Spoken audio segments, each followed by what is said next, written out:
पहाड़ों की रानी और हिमाचल प्रदेश की राजधानी शिमला में पर्यटकों की आमद बढ़ना शुरू हो गया है। 15 दिसंबर से शहर में पर्यटकों का आना शुरू हो चुका है। 25 दिसंबर से शहर में और भी ज्यादा पर्यटकों की आमद बढ़ी। इसके लिए शिमला शहर को 5 सेक्टर में बांटा गया है।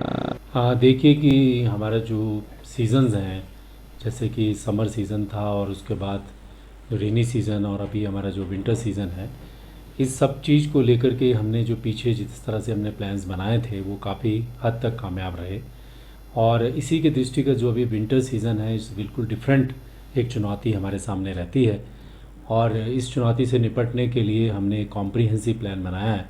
अपने कैपिटल जो सिटी है हमारा, इसको 5 सेक्टर में विभक्त किया है और पूरे डिस्ट्रिक्ट को भी 5 सेक्टर्स में बांटा है। तो पहले मैं कैपिटल की बात करूंगा कि इसमें ट्रैफिक संचालन को लेकर के और सुरक्षा को लेकर के हमने एक बृहद कार्य योजना बनाई है, एक विस्तृत कार्य योजना बनाई है। और उसके अंतर्गत जो है वो ट्रैफिक का अच्छे से संचालित हो। जो हमारे टूरिस्ट आ रहे हैं उनके लिए हम एक फैसिलिटेटर की तरह काम करें, और जो हमारा यहाँ पे होटल व्यवसाय है उनके साथ हम प्रॉपर कोऑर्डिनेशन में काम करें। तो इस प्रकार का एक हमारा प्लान है। हमारा जो ट्रैफिक को संचालित करने की जो योजना है उसमें हम कोशिश करेंगे कि पूरा जो बाहर से ट्रैफिक आवागमन होता है वो ज़्यादा से ज़्यादा आवागमन जो है शहर में इस प्रकार से संचालित हो कि सभी जो गाड़ियां हैं वो हमारे नियरेस्ट पॉइंट्स तक पहुंच जाएं।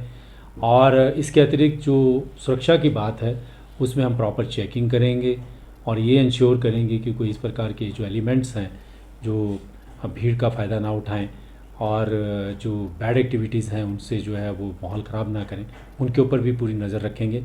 हमारा एक मास्टर कंट्रोल रूम रहेगा, सेंट्रल कंट्रोल रूम, जिसमें एक राजपत्रित अधिकारी 24/7 जो है उसको ड्यूटीज़ को मॉनिटर करेंगे। हमारे पूरे सिटी में ऑलमोस्ट कैमराज, सीसीटीवी कैमराज लग चुके हैं। हम ड्रोन्स का भी इस्तेमाल करते हैं, उनका भी हम यूज़ करेंगे।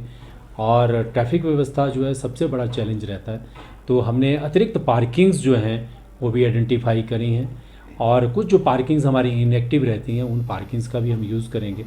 जितने भी स्टेक होल्डर्स हैं उनके साथ एक राउंड मीटिंग हमारा हो चुका है। इसके अलावा जो हमारी कार्य योजना है उनके साथ भी हम उसको डिस्कशन करेंगे। तो कुल मिलाकर जो विंटर में और ईयर एंड के ऊपर जो चैलेंजेस रहते हैं, पुलिस उस सब चीज़ को निपटने के लिए पूरी तरह से तैयार है। और हमारे पास जो है पूरे स्टेप्स जो हैं हमने अपने चिन्हित कर लिए हैं। तो मुझे लगता है कि हम अपने प्लान को सफलतापूर्वक कामयाबी से उसको इम्प्लीमेंट करने में जो है वो जो कार्य योजना है उसमें कामयाब होंगे। अभी देखिए, जो बड़ी बसेस को लेकर के कार्य योजना है वो तो ऑलरेडी हमारे पास एग्जिस्ट कर रही है, लेकिन जहाँ तक टेम्पो ट्रैवलर्स की बात है वो हम कोशिश करते हैं कि टेम्पो ट्रैवलर्स को भी पैसेज मिल जाए और वो भी जो है जिस मार्ग पे वो जाना चाहते हैं उस मार्ग से वो भी क्रॉस करें। प्रॉब्लम वहाँ पर आती है कि कॉन्फ्लिक्ट वहाँ अराइज होता है कि पैसेजेस नहीं मिलते हैं। तो वो पैसेजेस सबको सुलभ हों और सुगम हों, वो ही हमारी कार्य योजना में जो है हमारी प्राथमिकता रहेगी। और हम उसमें जैसे हमने समर सीज़न में 23-24% व्हीकल्स नॉर्मल सीज़न से ज़्यादा आई थी, तब भी हमने सुनिश्चित कराया था और उसी कार्य योजना में हम अभी भी काम करेंगे।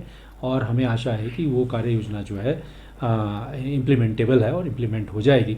लेकिन इसके अतिरिक्त जो एक डिफरेंट चैलेंज अभी हमारे पास रहता है वो ये रहता है कि ये स्नो सीज़न भी है।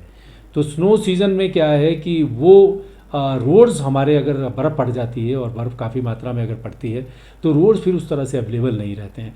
तो उसको लेकर के भी एक जो डिस्ट्रिक्ट डिज़ास्टर मैनेजमेंट है, डिप्टी कमिश्नर और इनके साथ हमारी मीटिंग हुई है, तो उसमें भी मशीनरी, इक्विपमेंट, 4x4 व्हीकल्स और जो हिल स्टेशन में बर्फ़ में गाड़ी चलाने का जो प्लेन के जो लोग यहाँ टूरिस्ट या हमारे गेस्ट आते हैं उनको एक्सपीरियंस नहीं होता है, तो उसको भी कैसे सुचारू किया जाए। 4 वार्निंग सिस्टम जो है किन एरियाज़ में किस समय नहीं जाना चाहिए, वो भी हमारे प्लान का हिस्सा है। और इन सबको हम समायोजित करके एक इस तरह से कोशिश करेंगे कि हम एक्टिव होकर और प्रीएम्प्ट करें डिफ़िकल्टीज़ जो अराइज होती है। हमारी जो पार्किंग्स हैं, हमारे पास लगभग कुछ 4000-5000 गाड़ियों की पार्किंग की व्यवस्था कुल मिलाकर है। इसके अलावा कुछ सड़कों पर जो है क्या रहता है कि दोनों तरफ गाड़ियाँ खड़ी रहती हैं, तो हम एक साइड खाली करवा कर ये सुनिश्चित करवाएंगे कि जो बाहर से टूरिस्ट आते हैं और जब हमारे पास पार्किंग की कमी हो जाती है तो उन एरियाज़ में हम गाड़ियों को पार्किंग करवाना सुनिश्चित करवाएंगे। कुछ स्कूल्स हैं, कुछ ग्राउंड्स हैं जो आम दिनों में यूज़ नहीं होते हैं क्योंकि अब स्कूल्स बंद हो चुके हैं, तो उन स्कूल्स को भी हमने रिक्वेस्ट लेटर्स लिखे हुए हैं, उनको भी हम पार्किंग्स के रूप में यूज़ कर सकते हैं। और इसके अतिरिक्त जो है कुछ ऐसे मार्ग हैं जिनको हम ओपन करेंगे अगर हमारे पास भीड़ बहुत ज़्यादा हो जाती है, गाड़ियों की संख्या बहुत ज़्यादा आ जाती है, जो कि बिल्कुल शिमला के कोर एरिया के नज़दीक हैं, वो भी हमने आइडेंटिफाई किए हैं। तो कुल मिलाकर हमारा जो प्लान है वो इस तरह से है कि हम बैरियर से ही फिल्ट्रेशन शुरू करेंगे कि जिनको होटल में जाना है उनको हम होटल का जो है वो एक टैग लगा के वहाँ पे देंगे, जो डे टूरिस्ट हैं उनको भी हम वहीं पे आइडेंटिफाई करेंगे, और जिनके पास पार्किंग फैसिलिटी पहले से बुक करवा के रखी है उनको उस तरह से गाइड करेंगे। जिन्होंने कुफरी नारकंडा स्ट्रेट जाना है, जिनको शिमला शहर में आना ही नहीं है, तो उनको हम उन जगहों से डाइवर्शन देंगे जो उनके लिए सुगम है। और पिछले अभी ये समर सीज़न में भी हमने इसी प्रकार से किया था, और जो शहर में जिस प्रकार की कंजेशन रहती थी उससे हमें काफ़ी हद तक निजात मिली थी। और ईयर एंड में भी मुझे पूरी आशा है कि जो हमने कार्य योजना तैयार की है उसको हम लेटर एंड स्पीड में इम्प्लीमेंट करेंगे और हमें सफलता मिलेगी।